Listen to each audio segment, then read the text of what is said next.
Welcome back to the channel everyone, and thank you for joining me. Now I want to go through some of the stitches in crochet, and we're going to start with the slip stitch.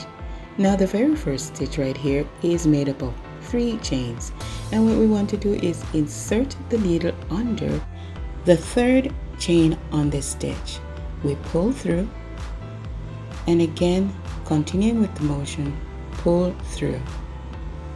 And that's it. You have just completed the slip stitch. Now there's a second way we can also do the slip stitch, and that is to insert your needle between the first and the second stitch. And it's much easier if you're a beginner to do this. So you pull the thread between those 2 stitches, and we continue by pulling the needle through that chain.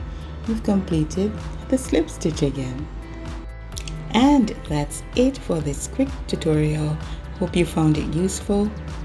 As I said, I'll be making a few videos on the stitches from Crochet Land.